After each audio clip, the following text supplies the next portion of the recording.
for movie night. Yeah. Speaking of like other perfect movies that probably need to go on the list, Mystery Men. Like there's just so many other. Never saw it. Really? Don't bother with Mystery What? Men. Don't bother. That's the one with Ben Stiller, right?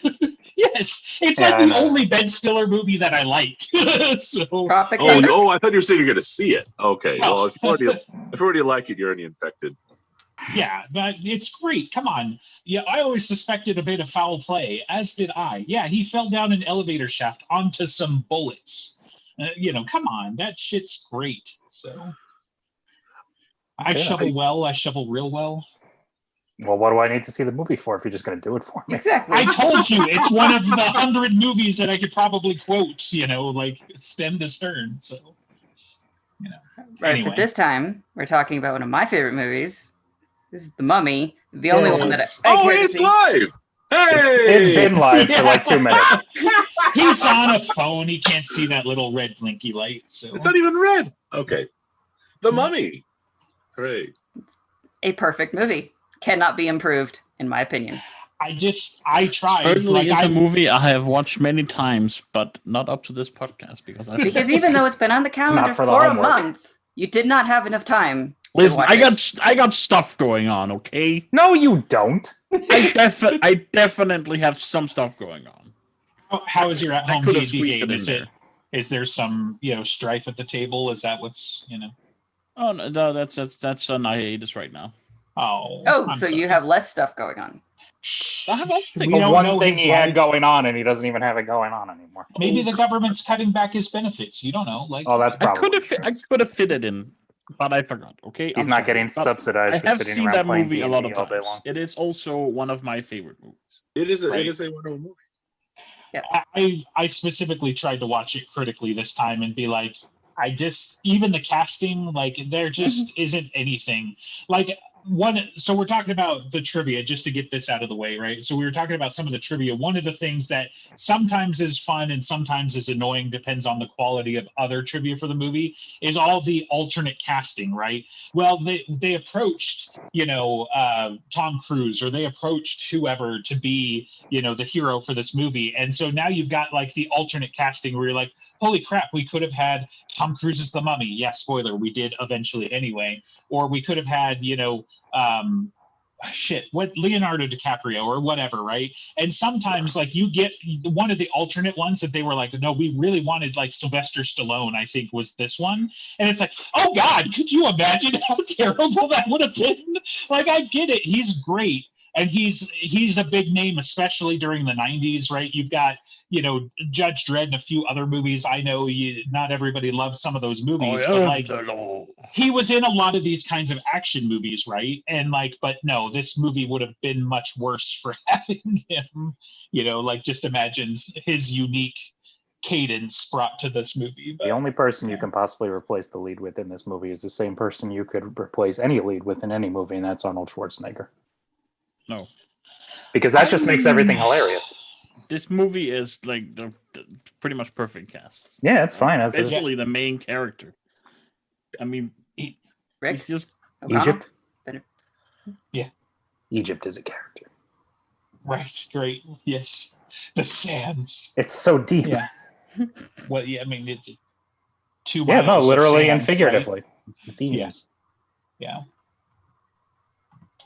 Nobody. All right, it's your favorite movie. You start leading us through it then. It's fun. This is a wonderful mix of horror and Looney Tunes, I would say. Yeah. It's definitely keep it busy. Adventure not comedy, a problem. I guess. Right. Yeah, it's an adventure movie, and that it was funny because the main actress, she was talking about how she doesn't like horror movies, but she sees it more as a comic book movie. She called it hokum, right? Yeah. But it's a little bit more campy. I got to say though, certainly as a kid, it's plenty horrific. You just don't get the gore because that was one of their lines. They So were like, I no was gore. not capable of handling horror when I was a child, but this is okay. So when the prison warden dies by Scarab and then smashes his head into the wall, genuinely freaked me out. But I would still just glued to the TV the whole time. Right. Yeah, all the I wouldn't say the bugs. mummy design was particularly scary, but there are unsettling moments. Like when he's bugs. eating people. Right. Like, And yeah, They did a lot of the the desiccation basically off screen or like in silhouette, and that was fine. It's just bugs. Right. right. Well, I think some of the practical effects are visual, but honestly, what really gets me with this movie is how well the CGI has aged. I thought the Yeah. That's really and- age well. some of the like the sand pouring through the keyhole, that was a little bit ridiculous. It was like that's not even an effect really, but because it's Zeus. literally just sand. It's literally just sand pouring through a keyhole, and it's just a pile. It's just a pile of sand. But honestly, the CGI aged well. The explosions were great. The explosions, gunshots, all the practical effects otherwise were fantastic. Visually, is just very very fun to watch. So I love that. Yeah, this was a great CGI spectacle. And if of all the movies that I've seen, I think this is almost like a dry run for Pirates of the Caribbean and the success of that. Because it's got it unlike Indiana Jones, which kind of is basically just straightforward action with gunshots and you're punching people, and it saves the supernatural stuff for the very very end, just tying it up in the bow. This is just faces like supernatural threat, and it's got that comic energy behind it. Different right from the start. I can see that. The Pirates of the Caribbean. Never really thought about it, but the Mummy is kind of like a precursor to like made like the scaffolding for pirates in a way, right? Action Looney Tunes. That's the way that it's like, it has the ridiculous, absurdist, almost cartoony thing, and the music to match, while also like there's a lot of explosions and people dying. And with comic relief henchmen, almost like a Disney movie, right? Like, yeah, every Disney villain has a comic relief sidekick, and now we have a comic relief sidekick for the scary mummy, this opportunist guy who pulls out different charms and tries. That scene stands out so clear to me. Like Benny even is one of the best characters, but I still remember that scene so vividly. Well, it's so funny because like anytime you think about like the rogue's rogue or whatever, he's the worm that comes to mind, right? Because he's got every charm, or the like, no, not in the face, I've got kids. And we're like, you don't have kids, just whatever stupid shit comes to mind in the moment so that you don't hurt him. Like, you came back from the desert with a new friend, didn't you, Benny? What friend? You were my only friend. Yeah. Or the whole like, looks like we've got all the horses, and it's like, yeah, but it looks like we're on the right side of the river. And he's like, Yeah.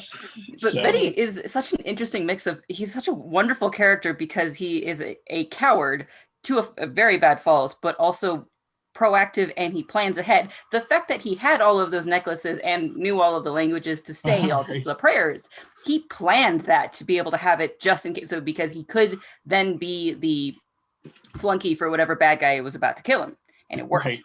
Well, it's funny too because it reminds me of a joke that now I realize might have been subconsciously inspired by that. But I always told people, like, if things get really dicey, you need to learn how to say, don't shoot, I'm Canadian, in either North Korean, Russian, or, and it's one of those things where it's like, just start yelling it out. Don't shoot, I'm Canadian. They're not going to know the difference. But. Yeah, it's funny we're focusing on some of the comic stuff, and that stuff does come across, but like so many times in the trivia, they actually talk about how straight they tried to play it, right? And Imhotep, if you think about it, like he's involved in almost none of the gags, and he basically Vosloo went to the director and said, like, fine, I'll take the role, but only if I can play it completely straight.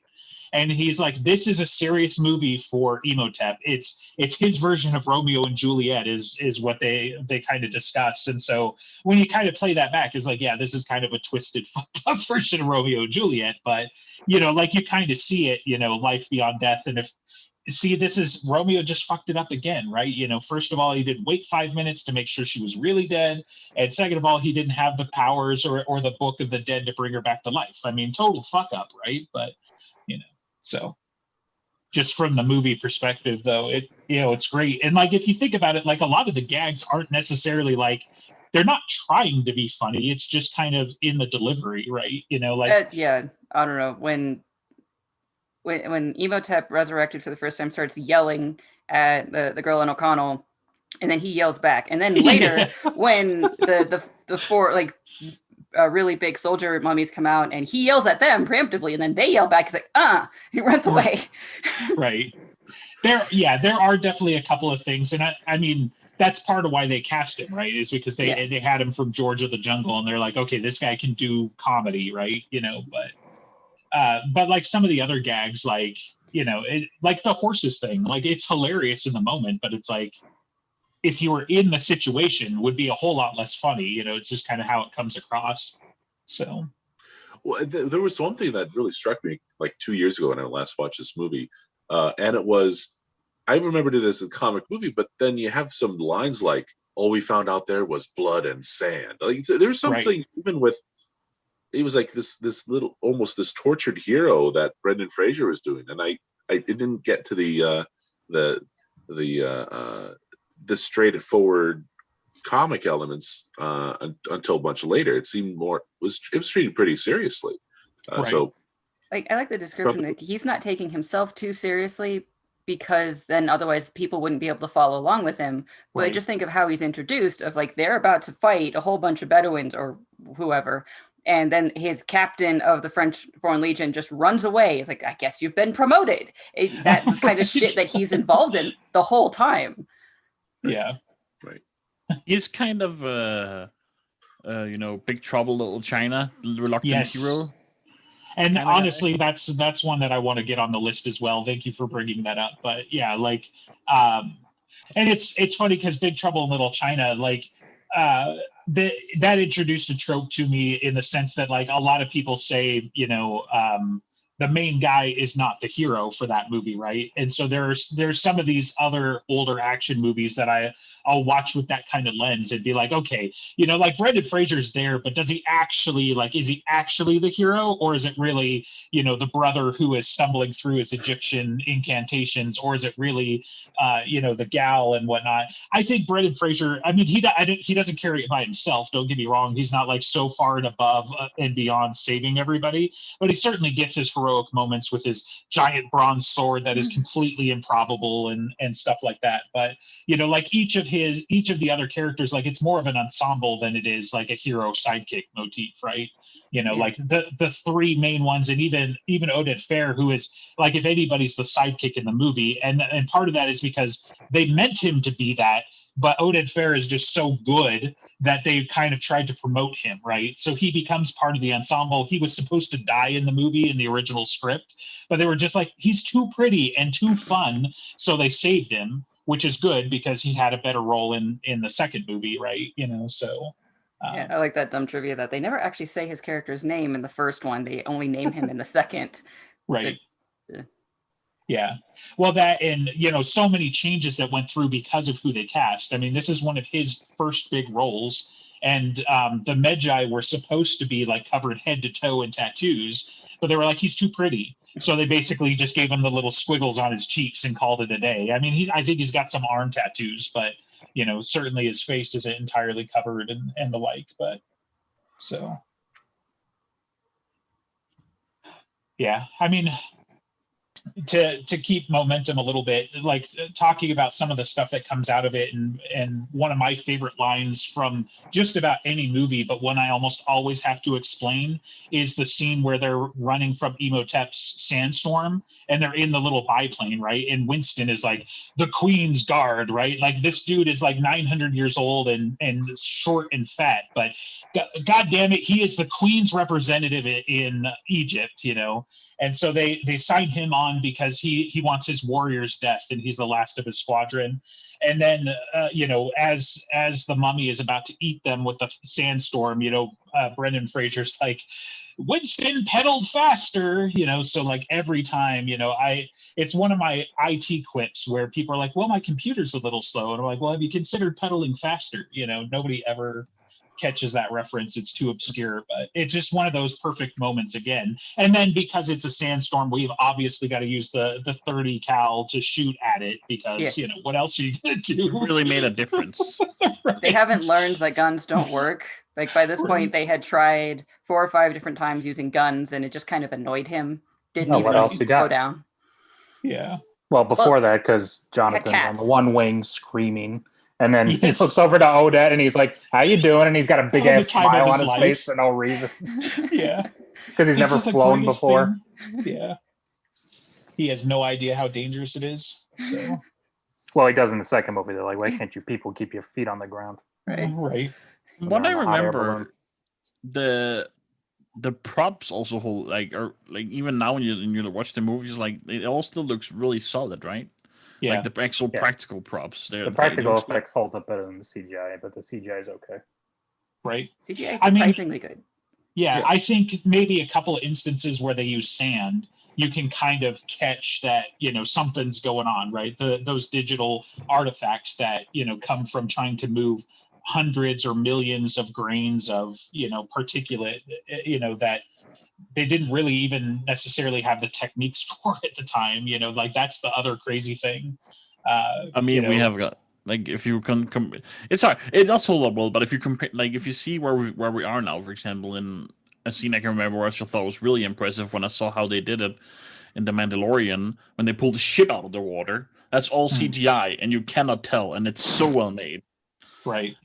But even like for the time, I mean, and considering how far technology, they I don't know who did the CGI, but I've seen worse CGI easily from 10 years later, newer movies like mid 2000s movies where there was way worse. Yeah. And I mean, some of the technology is there, right? Because this is, you know, 90, well, I guess it's 99. I'm thinking 97, but, you know, so I guess it's been 5 years since Jurassic Park and stuff like that, right? Where it's like CGI was like the way they made the movie, right? There's practical effects and things like that, but there's a huge amount of CGI in there as well. But, you know, so they've got a couple of years on it, but yeah, like, I mean, compare same year or a year or two later with the prequels, you know, the first time you see Yoda in CGI and you're like, what in the fuck is on that carpet, you know? So obviously he gets up better by, you know, the second movie and everything like that. But it's just like, what are you doing? So. I just remember watching the new one with Tom Cruise, and they have a cameo kind of for this movie with the Book of the Dead. Nice. And it was so recognizable. It's like instantly, because I think it's in Dr. Hyde's office or something like that. I don't remember exactly. I just remember, oh wait, that's the book. That's the Mummy book. Nice. Good movie. Why are you reminding me of a better movie? I'm leaving now. I haven't seen the new one yet, so I mean, I kind of got the impression it's like way more actiony, and especially because they cast Tom Cruise. So I'm like, it's trying to also set up a lot and introduce a lot of. They want to do the Marvel thing and do it the DC way, where it's just going too fast. Well, so and they're not setting up characters proper. Yeah, they wanted to do that with this movie, right? There's quite a bit of trivia that goes into like this was meant to kick off like their movie Monster Universe, and they thought about doing the black and white logo that they end up adapting for the Tom Cruise one. But finally, with the Tom Cruise one, they're starting to actually kick off some of those shared universe monster movie. But again, like with some of it, I mean, obviously there's a way to do it, but like these stories are standalone, right? Like it's great that you've got all these properties, but it doesn't strike me as the same thing as like Marvel, right? Like, I guess, you know, you could do like what League of Extraordinary Gentlemen does, right? And you'd be like, well, here's so Van sad Helsing. they never made more of that. What same? I liked the movie. I don't think it's perfect. Don't get me wrong. Like I'm not going to put it on the list. I don't think it's a perfect, but I think the universe and the teams, they have potential, and I think it's certainly a good movie. It's not a perfect movie, right? But it's kind of an example of what you would get out of like what I imagine the monster universe is going to be like, right? You've got, you know, is that still happening? I mean, I think so. Because the Dracula movie was supposed to kind of be like the Iron Man, like the first one. What, Dracula Untold? Yeah, and it was okay. I guess I gotta go watch more HBO. And then they did the Mummy, I think, to set up more. And then after that, it's been a while now. We haven't. I don't think there's really anything's happened since. Was it because, because the the Mummy was apocalypse? terrible. No, the Mummy was like 2017. Has it been that long? Yeah, Yep. Nice. 2017. and everybody hated it, and they were like, "Well, I guess maybe third time will be the charm when we try this again." Like in the trivia of the 1999 version, they said the day that the movie came out, producers were calling them, "We need a second one." So if it was that immediately successful, why didn't they kick it off then? Hollywood's the studio weird, probably man. felt it wasn't Like- safe. They would just be like, "All right, we'll just do a straight up I sequel." mean, franchises like that was not a thing in the same. There was no True. Marvel to set the standard. There was no like. What was the Right. biggest franchise? 3 Star Wars movies and Indiana Jones. That was Star Trek. That's right. Yeah, as far as still. box office, it would definitely be the Star Wars movies. James Bond, Yeah. Godzilla. But again, those are more kind of like what they did with the Mummy. They made more of them, but they didn't go like, okay, let's make interconnected movies with different characters. That's not they entirely bring true back. either, though, because we're glossing over a bunch of way shittier movies, but they do kind of like. How dare you you've got break Scorpion King? Yeah, you've got the Mummy 2, the Mummy 3, Scorpion King, then Scorpion King, wasn't- Scorpion King 4. We're in China for some reason. No, I was gonna say no. The, you know, the like- third Mummy was the China one, but they did like 6 Ah. Scorpion King movies after the Rock one, even. Which, again, the first Scorpion King is okay, like as far as a riff on Conan the Barbarian, like it does an okay job.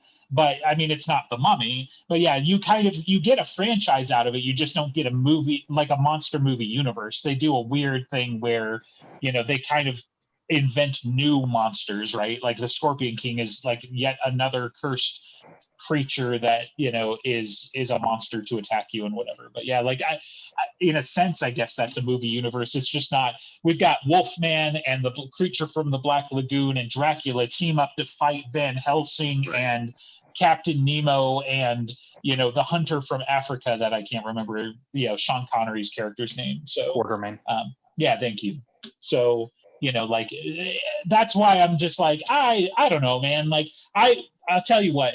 If I'm going to have a super villain team up movie, I would much rather have them finally do the Sinister Six than the fuck I ever want Dracula, the Mummy, and the creature from the Black Lagoon on the same screen at the same time. Like, what are you even going to do with that? Well, you just don't like art. You were close to Well, getting your wish. You were right. setting up that Sinister Six, but then Boy's a perfect movie. it got Really? rebooted again. You're gonna count that terrible second Spider-Man movie with Andrew Garfield as being a setup just because they had a bunch of things in glass? I mean, they were clearly said that was the plan. Right, but it was terrible. I mean, they're not great. Marvel but they were still- Marvel is going to do it. They're also fighting Sony at the same time. They were like, Sony, would you shut up and let us make you $1 billion? And Sony's like, no. So yeah. Anyway. I mean, Marvel did make Sony's position too strong there. There's like, okay, we're setting up Spider-Man to be really integral, kind of the next Tony Stark here, but we need their permission to make more movies after we set it up. So Sony's like, okay, more money. Right. As they should. And they should go play in Spider-Verse, but the people who are writing the second one are like people who wrote like the terrible movies before. I forget what. I think one of them helped write the first X-Men Origins Wolverine movie. Oof. Things like that. Thrones. Hmm? They did the guys, the Game of No, Thrones. he guys did. He was a co-writer on that. I think the other guy is co-writing the next Spider-Verse movie with somebody who did something else really bad. Wait, well, so it's not the Lego guys anymore? Not the Nope. Lego movie guys? Oh, whoa. Yeah. Oh, it's gonna go Wonder Woman on us. Yeah, no, they've made very bad life choices. But everybody makes bad life choices when it comes to this shit. Iggy is still Lord, holding Lord, the just reins, Lord. right? Like we can cross fingers that he won't. let it- No. Sorry. There is absolutely no reason to hold out hope that that's going to be any good. None whatsoever. I'm on the ride. I try not to speculate for or against too much anymore. So, like I know I'm gonna go watch everything comes out from Marvel's MCU like anyway. Well, Spider-Verse is like tangentially related, like, but the first one was really good, so I'm willing to hold out hope for the second one, but I'm not going to get too much into the weeds. I got enough things to worry about in real life without speculating what's going to be bad. But well, you're prepared. If we speaking of the whole like the first one is what we're talking about with the movie, and that is like the perfect movie, or one of a perfect movie. The second one, I think, is not, but it's still a very good movie, and the third one's like really shit. Yeah, somehow. I mean, the second one is a decent sequel. It hits similar tone beats and has some of the weird fun things, and they did try very hard to tie it in to the first one, so they felt connected. But the kid was cool. I like the kid. I remember that. Oh, the kid sucked. Stop. Yeah, the kid's one of the worst parts, because that kind of starts, or at least is a part of the trend where like everything is like, we're passing the torch. We've got the kid in this movie or whatever. And then, culminates with the fucking crystal skull. So, we can get rid of that trope. But I mean, part of it too is like, I think, the Mummy fit a niche to the point where there were just a bunch of kids that really latched onto it. And so in a way they were like, let's cater to the kids a little better. We're going to put a kid in as the hero, whatnot. But that shit doesn't age well because you age and you're no longer a child, but. Well, and even when you are a kid, you want to be an adult. That's what you want to be when you're a kid. You want to be an adult. You identify with the hero on the screen. You want to be Indiana Jones. You don't care about the little kid in Temple of Doom. Nobody watches Phantom Menace going, I want to be Anakin Skywalker. They're like, no, give me a fucking lightsaber. Right. You don't need to see a kid to identify with a character as a kid. As a kid, you want to be an adult. Right. Honestly, the reason Stranger Things, I guess we're talking about Stranger Things. Reason Stranger Things oh, you brought it up, kids so yeah. In it is, okay. The reason Stranger Things has kids in it is because adults want to be kids again. They want to be nostalgic for things they watched when they were kids, and that's the only reason that kids are starring in that show. And also, you have the innocence angle, and kids adults want to be kids want to be adults. Yeah, I think part of it is that it gives them an extra trope in the sense that like the kids are the only ones paying attention, right? So you get that trope of like all the adults are like, well, magic's not real and there's not monsters underneath the town, and the kids are like, no, really, like It, right? They're basically borrowing that trope from It, from Stephen King a little bit. I'm not saying he invented it, but that's another example. Where it's like you've got the kids are the only ones that see the monster, and then obviously, midway through the season or towards the end of the season, Hopper really gets pulled in and is much better character for it. But that's where it starts, right? Is just like, no, you don't see shadows moving. No, there isn't a creature in the walls until Mom and Hopper start seeing it, and then they're like, holy shit, there's a creature in the walls. But yeah. But you don't really necessarily get any of that with like the Mummy 2, right? That kid is the hero for no good fucking reason, because it's probably one of those. It's been way too long since I've seen it, but it's like he's the chosen one, right? Like, doesn't he get like the armlet or whatever? And yeah, he puts the thing on, and then he's also like an expert Egyptologist because of his mom, and right. He can speak all the languages, 16, and he knows all the history and. Right. Wesley Crusher. Nobody likes Wesley Crusher. Yeah. Then he gets kidnapped, and then they have to save him. And then the CGI in that movie does not hold up well at all. Budget probably wasn't there, So yeah, no, they probably had more of a budget, but if you ever look at the Rock Scorpion King in that movie, you're like, that's scary for a different reason. Yeah, I do remember like he's kind of more like clay-faced in it, and it's much more Jason and the Argonauts and a lot less modern CGI, like right. the clay action. Jason and the Argonauts has charm to it. Well, yeah, I mean, but the limitations of the technology too, right? You can't go from the Mummy to the Mummy 2 and be like, oh well, it was a different time. The CGI just wasn't up to snuff. Like, no, my God, it's a sequel. A lot of it is probably the uncanny valley with they're doing a pretty like human face. And they didn't have really the technologies that we do now, where the Professor Hulk looks very good, right? I remember having that problem with Vosloo and the Mummy, right? Because they didn't have, animation capture, they talk about it in the trivia, right? Like he's like in some of his scenes, he was more of a Christmas tree because they were mapping it to his real face. So when he screams, it's still his face. They just stretch it digitally.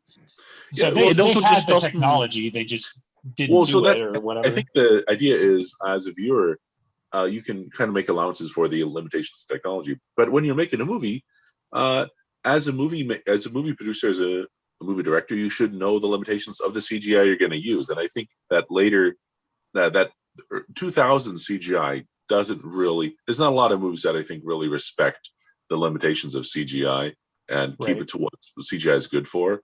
Whereas, when it's very limited, you use a whole lot of other tricks like low lighting, make sure you're not trying to reproduce, flesh or skin or anything, that it's just a lot of inanimate objects or something. You touch up the scene, you still use a lot of practical effects, I mean, even to this day, a mix of practical and CGI is probably the best approach. Right. Yeah, absolutely. It fun really fact about the Scorpion King and the way he looks. Corridor Crew, which is a YouTube channel, they remake old CGI sometimes, and they've done that scene just with like their modern computers, which is still not, they just have normal computers, but it actually looks, they did a good job on it, which is worth going to check out if anyone wants.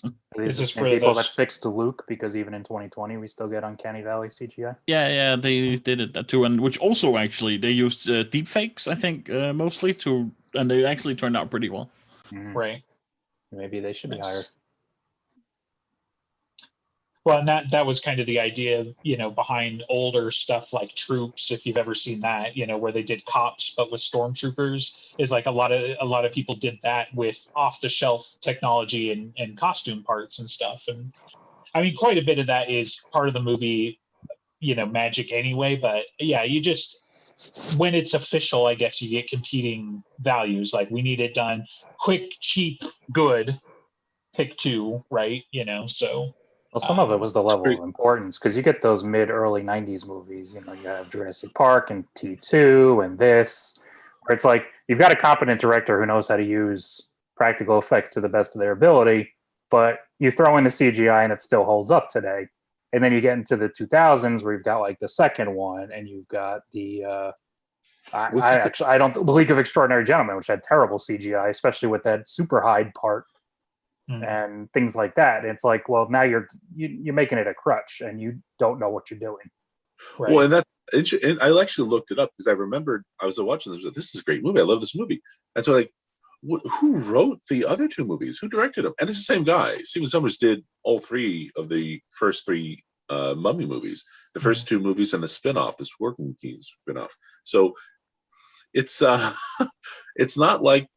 It has some cause, but was it the same production company that worked on all three? Well, I don't know about that, but it was certainly the same director. I was gonna say, let's face it, because Ridley Scott did two great movies, and then he also did Prometheus. So yeah, right. Nothing stops you from. And George Lucas did the prequels, and as much as we all appreciate them, they are not very actually good.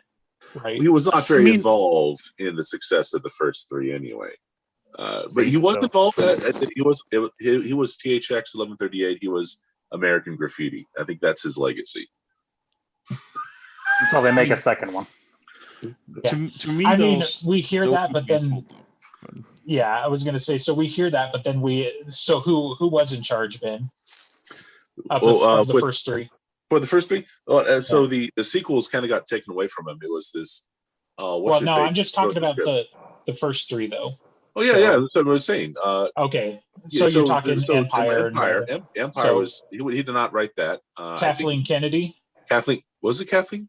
I'm mentioning it because if we still want to talk about people who have this huge legacy, right? And you want to say, well, it wasn't really George, it was Kathleen Kennedy, who says that we don't have 40 years worth of a joint history to be able to pull from.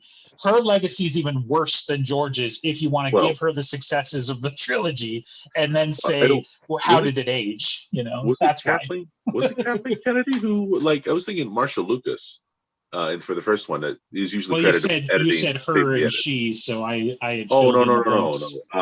Who wrote? who wrote Empire? It was this famous. Oh, You have no. this thing called Google. Yeah, the internet. Yeah, I'm looking it up. Ian Brackett. There it is. Yeah, she's a huge name in science fiction, and in screenwriting. So like that's a huge thing, and basically I think George Lucas should get credit for personal credit for his production, for his investment, for his pushing the envelope in technology and filmmaking and digital editing, that sort of stuff. That's definitely a solid legacy, and he's associated with Star Wars. But a lot of the magic of what people like about the first 3 Star Wars movies, the more people like those movies, the less he was involved in those movies. He's the guy with the idea. Right. Yeah, right. So Third everyone one's liked the best Empire. one. He was the least involved with Empire. Which is why it's the best one. That's exactly It's it, not. unfortunately. It is. Well, Empire's a weird movie. It just kind of starts, kind of ends. It has a good start, but it just ends and everyone's in different places and it just kind of roll credits. It's I don't almost know. like it's part of a trilogy. Yeah, I know. And it doesn't stand on its own. So Oh, it's like it's the doesn't. middle of a story. It's like the heroes came from some place and then are going to another place, like the middle of a story. It's weird. They don't really go anywhere. It's not like Mummy 2 where it's like it's the middle of 3 different stories, right? Like it's It's not even really a coherent. It's just things that happen. Is it really a coherent? That's what stories are. right. No. Stories are more than that. I can't things There, that happen there are make things sense that together. happen. Things that happen to make sense together. This is No, not always. This is not a take I was prepared for when I woke up this morning. That Empire Strikes Back is not coherent. Right. Like of all the bad takes Andreas has constantly, you're back for one episode and you're just annihilating him. What happened? You've been gone for months and you're just like, no, I'm going to step in this with this really awesome take. This is what a grown-ass adult looks like when he's cultivated his own opinions, Well, Star Wars, were they like the kind of this you're talking about where it was like in the middle of the story? Were they like the first to have it almost like this doesn't stand on its own with Empire? Like it ends open ended because they know there's going to be a third one. Was there people who did that before that? I can't think of an example, but it's hard to say. Like, as much as I love Star Wars and as good as I think it is, it's not making my perfect movies list, right? Maybe the first one, right, for various reasons, but not the whole trilogy. But there's not actually a lot of things that they invented either, right? It's just a mix of the good ideas, and that and that's where you get, but it's also part of, like the human subconscious and storytelling with the hero of 1,000 faces and whatnot, right? So there are just a lot of tropes and things that get brought together to make Star Wars happen. So it's really, I can't think of an example of another, certainly not a trilogy of movies or anything like that. I mean, up into the mid to late 90s, you barely get sequels. And if you got a sequel, it's going to suck, right? Aliens. But that's what I'm saying. Like Aliens and Terminator and things like that were the exception, not the rule. And you can just about count those on one hand up into the late 90s. Like you could throw The Godfather in there because by then it had come out before both Star Wars movies, both parts. There you go. So there's that's a good point. The one storytelling that does have not reliant that is reliant on other episodes in it would literally be soap operas. That's the by far the dominant. Sure. So that's the dominant popular consciousness thing, and maybe comic books with heavy continuity. But we're talking serialized entertainment. Yeah. I would restrict it to movies, because serialized entertainment goes back to Dickens, right? Like if not earlier than that, before. Even he's just one of the earlier popular, like a lot of his books started out serialized, which is why they go fucking on. But they mostly have endings. The thing with big budget movies and how they handle sequels, it's mostly iteration, right? You would have a movie really hit it off, and then you just have a sequel that's the same thing kind of again. Right. I mean, so Terminator 2 and Cannibal Aliens Run, are kind of like that, Cannibal right? Run 2, right? Yeah. Yeah. Two of my favorite movies: support your local sheriff, support your local gunfighter, and it's kind of the same movie with the same cast, kind of mixed up. It's basically the same idea with a couple new ideas and blended together differently. Right. So with some of those, like you can't Abbott and always Costello. jump in. Yeah, you can't Meet the always Mummy. jump in. You can't always jump into the second one by itself, right? But they are still somewhat self-contained. They're different, Whereas yeah. like Empire, you would be missing out on some things if you just started with Empire Strikes Back, right? Because it is the middle chapter of a 3-chapter story. Whereas like Terminator 2, you would benefit from seeing the first one, but it is still largely self-contained. You're just telling the same kind of story with different elements. And then obviously, we borrowed, stole whatever the villain from the first movie is the hero now. That's a new twist. Aliens, almost entirely self-contained, except for Ripley's character comes from the first movie, right? But you don't necessarily need to know that. Like, it certainly gives her character a little bit more depth, but it's not integral to that story. Other than maybe understanding her interaction with Newt and her relationship there a bit. But like those, even though they're sequels and even though they are the same universe and they do tell a joint story or another chapter in the story, it's not like going from chapter 29 to chapter 30 like Empire Strikes Back is, which is why I was teasing you about that earlier. Like, yes, I mean it isn't self-contained because you need to know, why are these guys on Hoth? Well, they just kicked the Empire in the nuts and they're hiding because the Empire's got a really big stick and they got lucky and sneaky. Well, that's what and the they're title running. crawl is for. Yeah, the title crawl gives you all the info dump and you're in. I have an example. Though. Hang on. Of something other than, well, it's still kind of iteration. The Thin Man movies have a little bit of continuity. Have a little bit of continuity from one to the next. Like this show really didn't need a second Andreas because I have no idea what the fuck you're talking about. The Thin Man? You don't know what the Thin Man? Oh, great!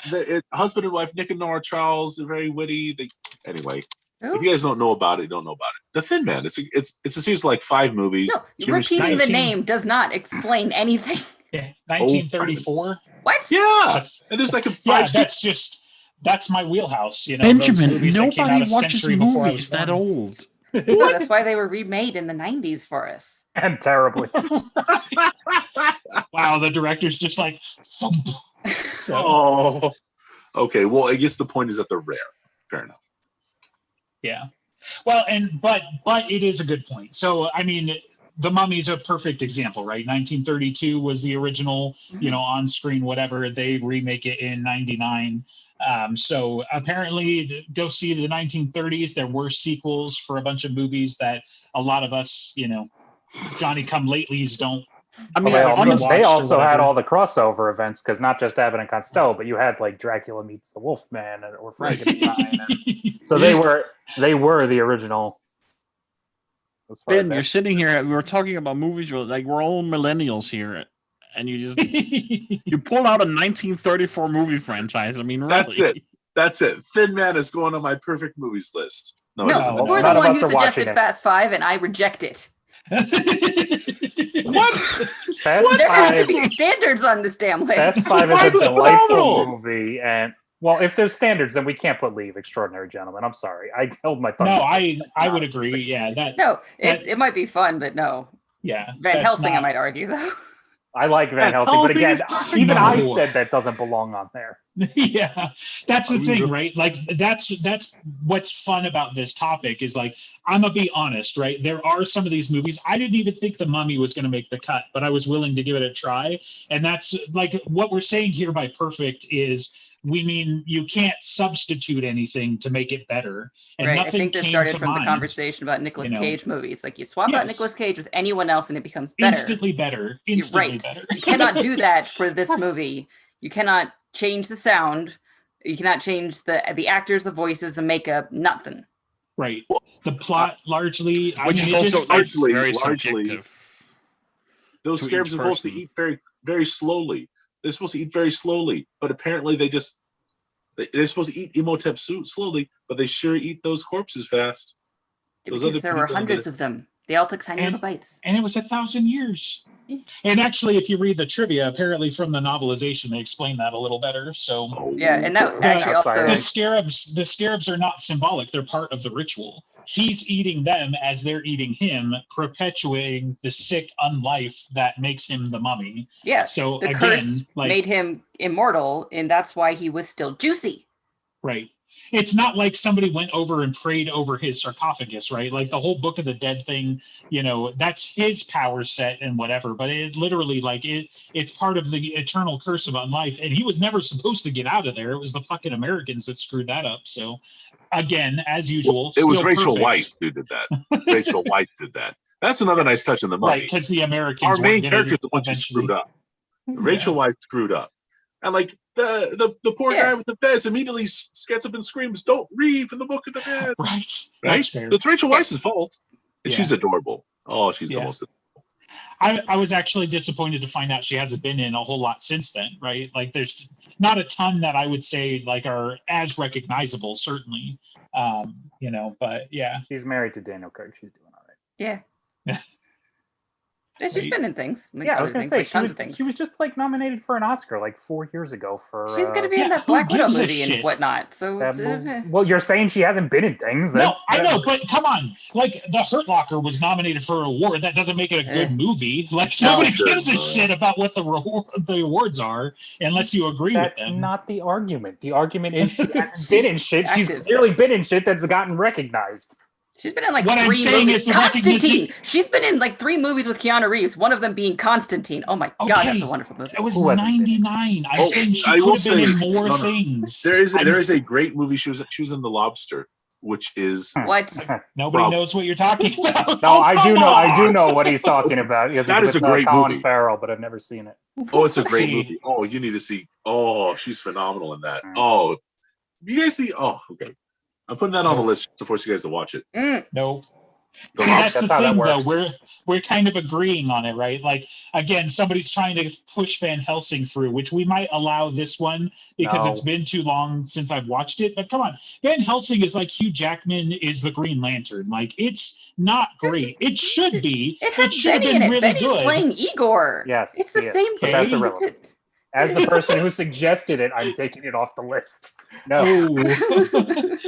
Did you rewatch it recently? You're like, I made a huge mistake. No, Or- I still very much enjoy It's Van so much Helsing. fun. No, it is not a It's perfect. got like Faramir in it. Come on. Yeah, that's It's- right. That it's- was one of his first after Lord of the Rings, right? They So, directed by the same guy, right? Exactly. Yeah, that's why Betty's in it. I assume. Dude, Kate Beckinsale's accent is all over the fucking place. But That she's movie. hot. So what? Right. She Hey, gets Yes. bonus points. yeah, she gets a really high floor for her rating, as a result. So, but yeah. No, I don't care about highest grossing. I just want to know about film series. Blondie. the film Underworld series. movies, those There Kate you go. Beckinsale too, right? They held up. Yeah. They were pretty good. The first. Up until they The first one's fucking okay. hit a wall. Yeah. Yeah, definitely the first one I felt like was a nice change of pace from like Blade and things like that, picking up kind of where Blade was like, what's not great? Sequel movies. We're going to remind you why sequel movies are bad. The second but- one was okay. It was enjoyable, but then after Right. that, just fucking ignore them. Don't pay Yeah, attention. yeah. Waste your brain cells. was I honestly didn't even really like Garner it. in that one, right? In the third one? Who? Like Jennifer Garner? Was that the chick or Are you she talking was, about Blade or uh, Underworld? Because Blade. Blade 3? Oh, that was Jessica. Biel. She was, and Oh, then Jessica Biel. also So Ryan Reynolds was in it too, and he Yeah. Ryan Yeah, Reynolds Jessica Biel killed and that role. Ryan It was so good. Yeah. That was actually the best That was a part. dumb fun movie. what That I was was the going to start say is of- like one of the only good things that came out of that is she actually shoots the camera. So there's some trivia for you. But Okay. that was Try the to start of miss. Ryan Reynolds' bad career choices that still turned out to make him. He still turned out okay. Yeah, Right. he was definitely having fun being himself, which he's now just become Deadpool and done the same thing. That's one of the only movies I'm interested in seeing this year is the Why did you guys the first? video game movie with him, Right. Guy something or other. Oh, Normal guy, um, average guy. NPC something. Yeah, Yeah, he's an NPC in a Free video Guy. game. Free I think guy. it is, right? That sounds right. oof. So I looked it up. No surprise. Biggest box office media franchise by box office is Marvel Cinematic Universe. Well, Sure. Star Wars is only 10 billion. if you include all of the movies, maybe, but yeah, like single movie, we got Avatar back on top. I was looking fuck at them. film series. They don't have a lot of years in here, which is really stupid for Wikipedia, but Superman was 78, so I Mhm. guess Star Wars started in 77, right? Mhm. So you got Superman, that a each little movie bit. is also there. It's like its own self-contained. You didn't Right. have to watch the others to watch. Well, Superman. I mean, you get the through line with Lex Luthor, but that's about it. And Well, yeah, obviously and Lois. first we were just looking for other series and then trying to find out how many of them actually tell Mhm. a story like that. James Bond is another one, in 62. So it's just like it's mostly Star Wars as far as telling a story across 3 movies. Right. I would say they're probably one of the first ones to do that. Certainly there are other sequels, there are other movie series, and sure they make references and whatever, but like Yeah, the only one that's really impactful that does it before them is The Godfather. And so it's been too long for me. The Godfather was multiple chapters of the same story. It wasn't multiple stories with the yeah, same. it was Okay. all Michael Corleone story. Well, yeah, I know, but Well, like Godfather- Dresden Files, right? Like you don't necessarily have to read, book 4 through book whatever to get the story. That's what I'm saying, well, right? No, I think but The like Godfather I said Part with the 2 title crawl, you don't really need to see A New Hope if you're gonna just watch Empire. It's not that self-contained that you'll have no idea what's going on. Yeah. I do. I would agree with Godfather EG can't there. stand alone. I would agree with EG, but it certainly has an ending where it's like, if I don't watch the third one, that's a very unsatisfying ending. Yes. Whereas in the Right. case of The Godfather, if you watch a third one, you're very unhappy. Whereas I think the second one, it does this prequel sequel thing as far as The Godfather. The Godfather Yes, Part 2, it this prequel Flashes sequel back thing. and forth a little bit. So it does work as a continuation, but it also works as a standalone because you're seeing, origins versus contemporary origins Well, versus but you're seeing origins of a character you have no frame of reference for if you only watch the second one because you have no idea about Marlon Brando's character. I think the idea is because it's a family. It's a movie about family. I know that's a whole meme, but I think it does. Well, that's the work. Fast and the Furious meme. That you suggested. Then Star Wars. It's all family. Family and Corona beer. Fast 5 and the apotheosis of Vin Diesel. That's what it's about. That's what that franchise is about. I mean, I love those. I love the Fast The franchise. apotheosis Listen, of I Vin still- Diesel happened in Pitch Black. I'm not sure. Oh, is that a literal thing that What? happened? I never Okay, saw it. that one's That really one's close going to on the going on bucket my list. perfect movie Oh. list because Ugh. it's certainly on a bucket list, fine, but like that's one that I might have to watch by myself and then just be like, no, really, I can't think of anything I would change for this. But I saw it when freaking I was haven't like seen Pitch 7. Black. You're good. Your kid's fine. Dude, so part of what was great for me for Pitch Black is I had no even fucking idea what the movie was about Right. going Same. into it. I don't remember seeing a trailer or anything. I'm not even sure why I was in the movie theater. And then it Just comes came out on one day. and it's just like, what in the fuck is going on? And then it turns into a monster movie. And then it gets good. And you're like, this just is getting better. And who's the actor? And why do I love him so much? And like, just, Pitch Yeah. Black, like as far as so- one of my outside of normal franchises, right? If you want a non-Star Wars, Star Trek, whatever, Pitch Black's really fucking at the top. And even the second one, I really Chronicles feel of like Riddick just is still adds- really good. It's Yeah. it's a genre shift between them, but that I was is going to say, if really you fun. would have Chronicles is a that's fantasy one of movie, those movies where it's like, basically. wait, this is the sequel you went with? How did you Yeah. get here? Right. And I think- that is one of the things I guess you could say is just like, why, because there is such a shift, they're almost entirely self-contained instead of continuing his story, right? Right. The only there's a But- couple of Riddick as a character, the girl as a character, even though she changes her name, even though that seems really weird. But then Keith David's character, there's those tie-overs to it, and this is the same person in another situation, but in terms of setting and plot and all sorts of problems, they're just so completely disconnected. But they are both Right. wonderful. I mean, Well, the story Alien behind does that. that, right? It's a shift from a horror movie to an action movie functionally. Aliens. Yeah, I could see Yes, that. Aliens. Yes, it's horror from action because Yeah. it's more I think the explosions. reason the Chronicles is so different and a little side bit here. I saw the Chronicles movie as the first Riddick movie. I've actually never seen the first one. I've only seen the second and third You've one. never seen So It's going on the list. I've never How seen about we do that next time? Okay. Pitch Black next time. Well, my point is, the story is actually that when Diesel was given the rights to the Riddick character and movies, Right. if he did the cameo that he did in Tokyo Drift, and then he made the Chronicles movie. I think it's so different because Vin Diesel loves fantasy and D&D and magic and all that, and Chronicles is certainly very influenced by that. It's a very different movie because he just liked the character, and he's like, I really like the character, and I really like D&D and fantasy, and we're making this Chronicles of Riddick movie. Right. I can see that. Yeah. It's down to the chosen one angle he goes with in that movie. Like, he's literally destined to Right. kill the bad guy. And if you watch Chronicles of Riddick, do be sure to watch the director's cut, because there's like a whole nother angle subplot that they completely cut out for the theatrical version. I'm not sure I've seen that, so I'll have to. I don't think I've Yeah, seen that. does two the of word us. Furion mean anything to you? 'Cause Oh, if then yeah. Okay. that's the director's Oh, yeah. cut. Okay. Oh. I got you. Oh, then he is a Furion. Then Yeah, that- and then the That must prophecy be the only one that and I've seen then. Yeah, that's the only one that's ever on. Right. Yeah. Yeah. I accidentally watched after watching for the director's cut for years, and then accidentally watched the one without. It's like, this isn't right. I don't like this. Give me back. Right. Right. Yeah. it bombed, right? Like, it really bombed. The Chronicles, I did not do I well. think.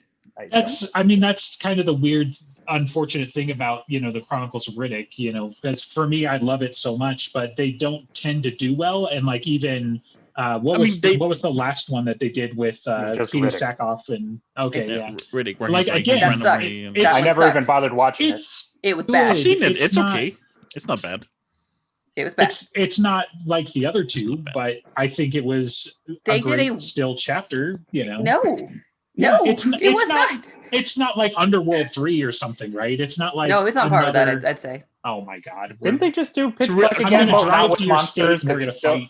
it's Pitch Black again, except he's fighting a bounty hunter squad instead of monsters because he's just on one planet the whole time. Yeah, Well, he's using the monsters, right? That's the nerdy bit. Is that he's a ranger now instead of a rogue assassin? Because Yeah. he's got that animal connection thing. So he's got his wolf sidekick and Yeah, who again for predictably sure. is murdered, and he's so angry, and then he's hurt, and blah blah blah. And there's this lesbian bounty hunter who rejects him because she's a lesbian, and then she wants to jump his dick at the end. It was so fucking stupid. okay. I mean, I needed the female perspective to tell me what's wrong. when with you're that when movie. you're Riddick, That was the part that I got angry, was when she rejected him, and it was such a bad performance, and then they just obliterated it at the end. It's like, you're not even keeping to the shit that you decided was important in the middle of the movie. Riddick changes Gotcha. all minds. He's just that. It's I the mean, eye. we're for sure gonna get another Riddick movie because they're just getting made for the sheer willpower and money of Vin Diesel. They're being Right. built on the back of the Fast franchise. I think. Well, yeah, I was No, going to say he makes the no. money with that franchise, so he gets to do what he wants with this one. Exactly. He It makes money, started, and then it started out with the Fast franchise, but shut the fuck up. It's Marvel money now, okay? He's getting way That's more true. money from Groot than he ever did from the Fast franchise. I don't know gotta if that's imagine. true because he has he owns part of the Fast. No, I was franchise. going to say, because the point is, Marvel, Disney, they're not getting money from the Fast franchise, but I think the same people who make the Fast franchise are probably doing the Riddick stuff. So he's making them money doing that, and therefore he gets to do this. Right. Like, Well, and he that- I is mean, that's fine- the thing. He is fine with money. He's good Right. at this Right. point. Can they bring back Baco?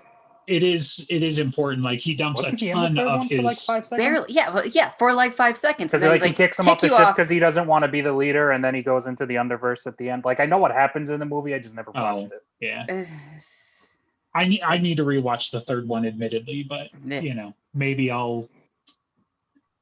It's probably a little too far on the outside. We pushed through the Mummy with the toddler, but it's probably a little too much. People getting eaten. Just do and like shit. Clockwork Orange, just hold their eyes open. Oh yeah, that's I mean, that really, solves the problem I'm having. Thank you. Be fine. Yeah. What's the worst gonna happen? They So start that's for what we're life doing and- next time. Pitch yes. Black? All right. Yeah. So Ben, if you want to continue being part of this family, you're gonna watch Pitch Black. Vin Diesel is not his real name. I just looked it up. Yeah, Whatever. that's fine. Yeah, but So- at this Mark point, no one Sinclair. cares. Oh, come on. Yeah, I didn't know he was in. I Yeah. forgot he was in the Iron Giant. Yeah. He was the Iron I know Man. he's wasn't he the another voice? one of those like Alan Tudyk, where it's like, why are you voicing this character? Are you telling me we didn't have a keyboard that could have put out "I am Groot"? Like, Listen, why I was going to say, if he doesn't do Iron Giant, he probably doesn't get Groot. So right? Yeah. No, I mean it's true, but it's just so funny that you've got all of these like really well-known actors that they're like, we're going to pay you hundreds of thousands of dollars or millions of dollars so that you can say Superman, because that's all but the only intelligible word he says the entire movie, or I am Groot. So he's upped his game to 3 words now. listen, So- we all say a lot of stuff. And no one's paying us $1 million for anything. So He Touche. also says Touche. at the very end. He also says, "We are Groot." And aren't we Oh all yeah, like- he knows a total of 5 Yes. words. There Yay. you Yeah. go. 4. See, the problem is that his Oh, no, that linguistics is is 5. very good. So I can So his count. mastery of English I can't. is limited to the words I and am and Groot. Groot. there, In there's that more. order. I There's will more. say- There's more substance in I am Groot than in what most people have to say about anything. So There is inflection and It whatnot, says sure, it but in I can't every use language it. has been Okay. translated to, right? He yes, voices he every did all language. the languages too. wow. He knows 3 words in so many languages. In those 3 words, So- in like 15 languages. I was gonna say, listen, you do that in like 15 languages with each inflection. You've earned your paycheck. All right. Did anyone, to bring it back to the Mummy, ever watch the cartoon? Yes. You missed that pre-show conversation. Yeah, apparently. Yeah. Because I mean, I vaguely remember it, and I actually remember it fondly, from what I can remember. You I was a remember kid. everything fondly. I was the target audience. It was good for what it was at the time, kind of like the Ghostbusters cartoon Or the X-Men you know. mini card. Oh, the X-Men Ghostbusters Now cartoon. let's not start a fight that we can't win, right? The X-Men 90s and the Batman animated series are the best. Oh well, Period. and Batman animated series like- clearly is the best. Clearly, there's no doubt. I was actually thinking X-Men Evolution, which came out. Okay. Yeah, It was a no. little later. That was kind of a letdown. Like if you want some newer stuff, the DC Legends, like where they cover the Justice League and the Justice League Unlimited, those are also Those fantastic. are really good.